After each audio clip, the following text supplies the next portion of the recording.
Welcome to our podcast. This is the fourth of a six-part series exploring how current events being implemented today will have huge implications for the future of nations. Discovering destructive human wrongs masqueraded as human rights, and how international organizations and Western countries are now using promised foreign aid funding as a tool for advancing many destructive social reforms. This episode will also explore new cultural imperialism that is being advanced in the world today. So buckle up. You are in for a wild ride.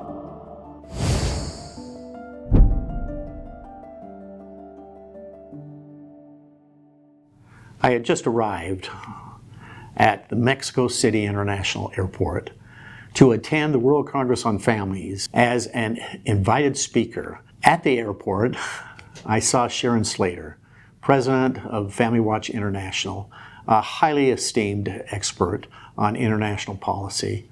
As we were walking down the long corridor to claim our bags, Sharon informed me that she had recently received a phone call from Rodrigo Cortez requesting that she attend a parliament-scheduled forum.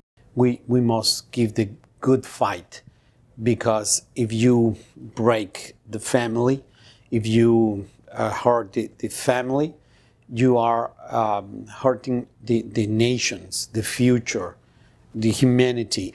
And lo and behold, this had been planned in advance, but we didn't know that that very day they had proposed legislation to change the Mexican Constitution on the very issues that I was going to be presenting on.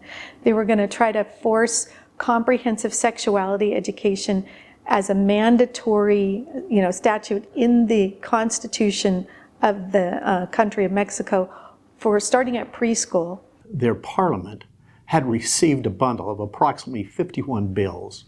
13 of the parliamentary bills included all of their foreign aid funding, something that they really need. The remaining bills included the advancement of new cultural reforming ideologies. And then also to put a provision in there on sexual and reproductive health and rights. Sexual and reproductive health and rights, comprehensive sexuality education, those two things are the number one things we fight day in and day out. They're very deceptive. Under those brings the radical agenda to destroy religious freedom, parental rights, which would have huge implications, tearing down the walls of legal defenses for the protection of the innocence of children, parental rights, life issues, marriage, faith, and family. And I'm very worried to see that so many decision makers that don't know what are the consequences of some of their decisions. It's very important to try to stop this, I could say, war on family, war on children, because that is what it is. If you see the face of the members of the Mexican Congress sitting there, realizing what really means some terms like a comprehensive sexual education or others, they were like, wow, and will you show the evidence where this concept comes, what are the consequences for children, for families, for innocents? It was wonderful, because since then, we have that some of these members of the Mexican Congress were different. By that time, they appreciate these life and family issues, but with this knowledge and understanding what is the level of the threat against your country, wow. Thank you, Rodrigo, for your willingness to share your insights on how these many cultural social reforming bills are now being bundled with your traditional foreign aid funding bills with mandatory conditions that Mexico's parliament would have to accept the whole bundle or receive nothing. There's millions, if not billions of dollars at stake for all countries, not just Mexico. They can lose their aid money, any kind of, even trade deals with different countries. The donor countries can boycott them. As you have pointed out, it's not just the Mexican foreign aid that is being threatened to be withheld. The African, Caribbean, and the Pacific states, which includes some 79 countries, are also being leveraged with the destructive language that has been incorporated by the ACP and EU treaty agreement. Peter Sprigg, can you give us some insights as to what is happening here? The new agreement is very different from the original one and really strays a long way from the focus on trade and development and into a focus on some of these social issues, including these issues involving so-called sexual and reproductive health and rights, comprehensive sexuality education, and so forth. Honorable Sonway, as a member of the parliament for the country of Malawi, what can you tell us about what is contained in these so-called trade agreements? One of the criteria would be whether a country has complied with the newer provisions to do with the sexual reproductive health and rights, to do with comprehensive sexuality education, to do with abortion. So that's where it's going to be becoming more problematic. What will be happening is whenever they're going to support any program, whether to do with education, to do with agriculture, to do with science and technology, you have to comply with the provisions.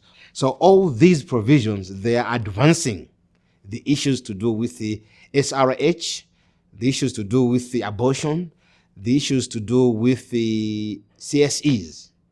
As a member of the Parliament of Uganda, what insights can you give us? The sole purpose of this was, the background was for trade, really.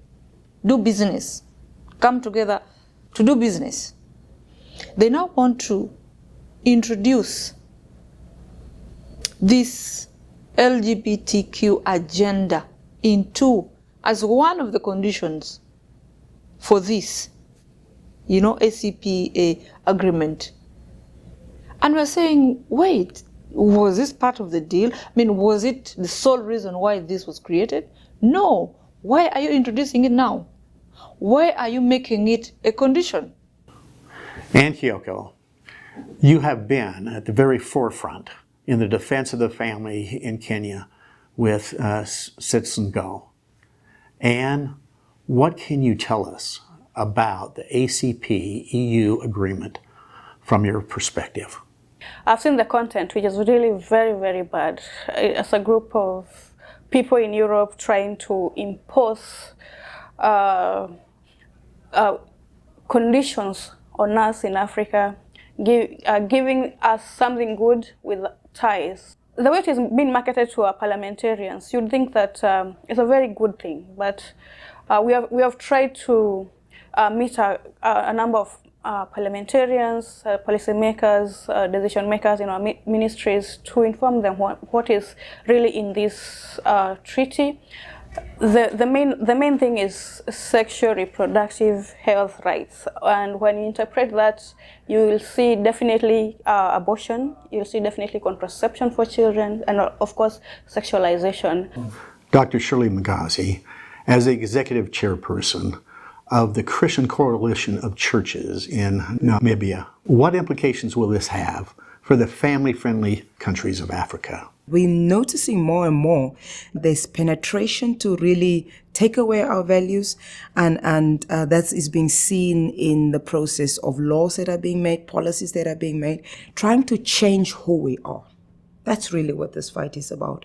It is about us having to adopt and I'll call the Western world, having to adopt what the Western world has, their ideas and their ideologies, and then taking that and imposing it on African countries.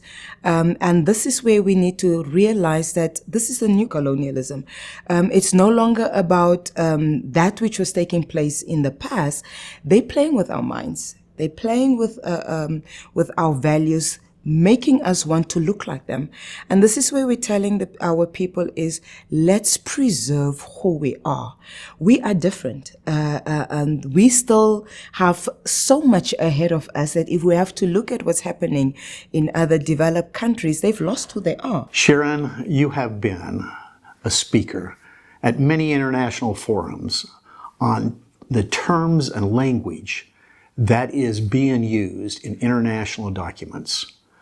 Are there deceptive terms that are being used that will erode family cultures? Comprehensive sexuality education is designed to change the gender and sexual norms of a society. You have countries in Africa where they won't advance LGBT rights. They're very, very, conservative. They want to protect the institution of the family as a man and a woman. They want to protect children. They want them to be abstinent. So they figured a way to get around that is to get to the children. And if you can get them comprehensive sexuality education, tell the governments it's all these wonderful things, but really use it to change the worldviews of the children, then you can raise up the next generation in that society to promote and understand and be involved. And if you can sexualize them in the process, they're going to be stuck into that whole agenda, right? So that's exactly what they're doing, and they're having great success in countries across the world. And what they do is they say, we're going to teach your children about how to stand for your values. So they get the children in and they say, okay, where do your values come from? Well, they're your parents, your religion. And then they'll tell them things like, well, but some parents think masturbation is good for their children. Others think it isn't. Some people think it's okay for children to have sex. Some religions, are okay with that. Some aren't. What they do is they teach I call it sexual relativism. Then they say, well, do you know what? You don't have to have the same values as your parents. You can separate. You have your own values that you need to stand by. And by the way, there's international values that everybody agrees to. They're called human rights. And as part of human rights, you have sexual and reproductive health and rights. And part of those, there's sexual rights. And if you want to realize your sexual rights, you've got to have sexual knowledge. I mean, how can you realize these rights if you don't have sexual knowledge on all these things? Then they bring in that radical comprehensive sexuality education. This is, for us in Africa, we are looking at this as the highest form or the worst form of colonialism. It's back, but worse. It's back, but worse. They're not just taking away everything from you, they're even going up to your brain and trying to wash whatsoever is in that brain, completely take it away from you. You begin now to reason like them or even worse than them. So they want to wash whatsoever is here in your brain, what they are calling bad culture, what they are calling archaic culture, looking at whatsoever Africa stands for in terms of their values as backward, demeaning, useless. So wash that away, take it away from them so that they stop reasoning for themselves. They begin to reason like you or even worse than you. And now they're coming after us to lose who we are, and they're targeting our youth. So what you're seeing more and more, it is a fight on our values. It is a fight on our identity. It is a fight on ideology, and us having to adapt the ideologies of the Western world. And they use this in the form of providing aid to us. And so what happens is that they'll come and say, we have this funding available to you on 1, 2, 3 conditions that you need to meet. And so in that way, unfortunately, because Africa needs the aid, what happens is that we accept the aid, and we don't really pay much attention to the conditions. Once we have received the aid, that's when they come back and say, but you're supposed to meet, you've agreed to A, B, C, and D. Where is that? And because we already have the aid, what happens is we don't really think much of it. We go ahead and we implement what they want us to implement at the cost of our youth, at the cost of our values as Africans. And somebody has to stand up and fight for it and allow the people to see, give them the information, open their eyes to this, that, look, there is a fight on our morality. We need to preserve our moral values. And if we don't do that, before we know it and we wake up, it will be too late, because we would have lost our children, we would have lost our families, we would have lost our youth. And who is to be blamed? You know, I met just the other evening with a delegation from the CARICOM countries, which are 15 countries from the Caribbean, and also have spoken with several African delegations. And what we are finding is that the International Planned Parenthood Foundation seems to be working in conjunction with the U.S. government and the United Nations to push forward anti-family, pro-abortion positions, and they're using economic aid and the threat of sanctions to extort these sovereign nations to change their own constitutions and cultures simply to adopt what the United States is now exporting, which seems to just be an abortion. That was our friend, Ralph Trium Sr., whom we met at the World Congress on Families being held in Salt Lake City, Utah in 2015. There's absolutely going to be no good at all that comes of this, because we have already seen the influence of the United States on the global stage decline precipitously.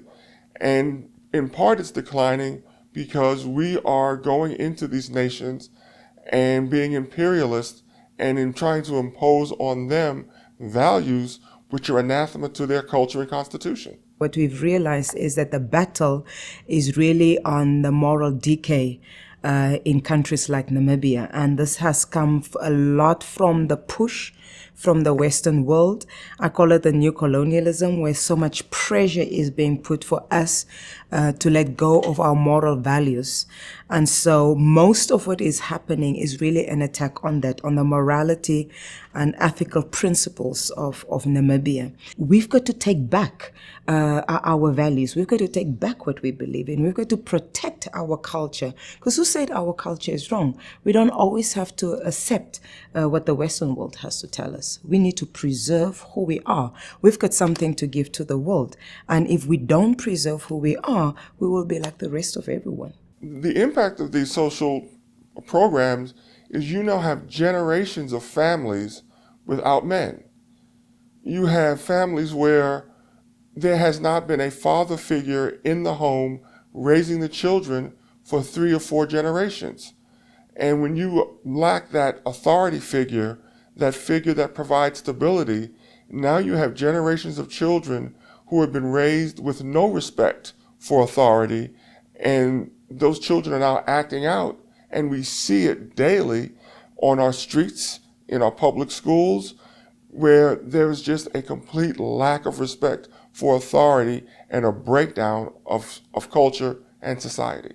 We are also joined today by Dr. Antonios from Ethiopia.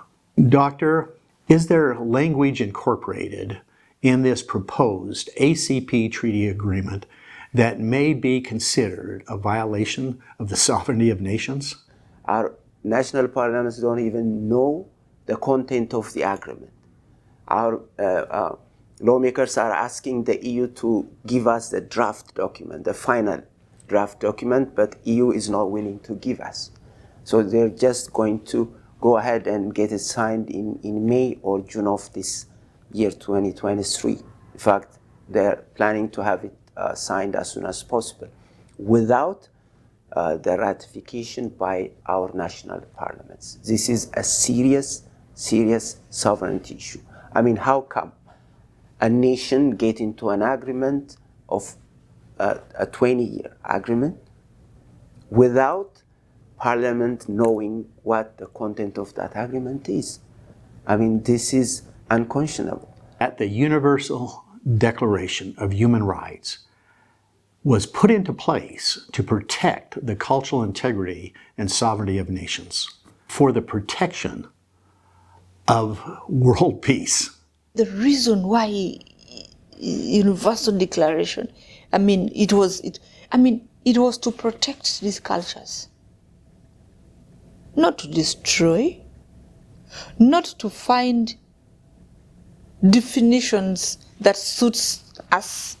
No, it was to protect what is there.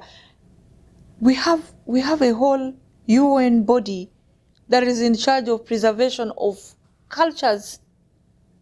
What an irony. A whole body that is in charge of preserving, this is what? A cultural heritage. So if that is it, so why want to destroy what you stand for?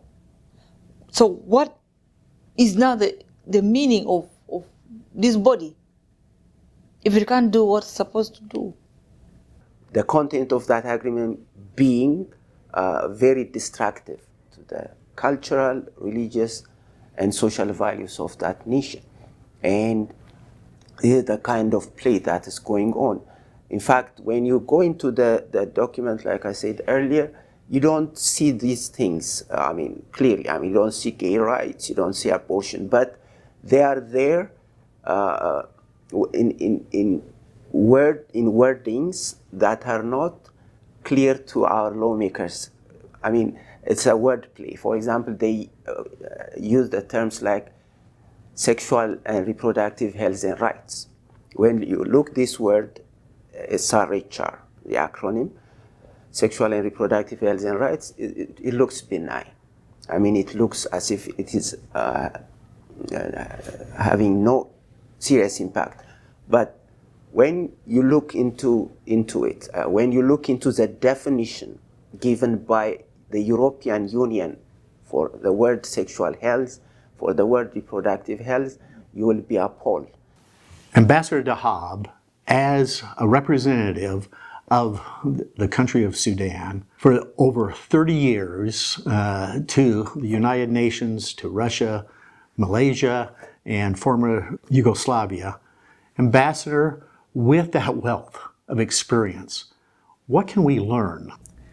This agreement is trying, as far as I know, to impose the social and cultural convictions of the vast majority of European countries and European Union, to impose them by the very clauses of this agreement on these nations in Africa, Pacific, and Caribbean. And I would like to mention particularly some articles, like Article 36.2 of the agreement itself, and also Article 100 on resolution of disputes between the parties to this agreement, which lean to some sort of imposition of these values on the nations of these regions. Generally speaking, the people I'm talking about, the people of these regions, most probably are not in favor of relinquishing their values. Traditionally, as you know, Africa is built on values, traditional values, religious values, and these values, they are the bedrock of the family, traditionally. Now, with the new agreement coming from the EU, all these dictates, basically what it does, these agreements are attacking the fabric of the family. It's an onslaught on the values of the family, of the African family, which is challenging the sovereignty of the African continent. We are urging them to consider these differences and to try to accommodate these differences and to get into meaningful negotiations to come at a point where we will preserve the sovereignty and the will of the peoples of these regions, and not to tell them what values they should adopt. Sarah Opendi of the Parliament of Uganda, can you share insights with us as to what is at stake? What I want to say is that really the future of our nations depends on the family units. Once we promote the family units, strong families, then nations will prosper. We cannot break that. The family is so important because it forms what society is. If you have so many families that are dysfunctional, that whole community is affected. So a family is so, so important to us. Will this new cultural imperialism transform their traditional family values, which has been foundational for their country's continued growth and economic survival? Is the prosperity of a nation found in the need to strengthen and fortify the most fundamental and foundational group unit of society, the family? And is the family worthy of protection by the state? In this episode, we have learned how this new cultural imperialism is being unleashed against these developing countries of the world. The preservation of these nations is really at stake. We hope that you have enjoyed this podcast, which is number 4 of 6. The next episode, we will explore the need to defend human rights and the sovereignty of nations.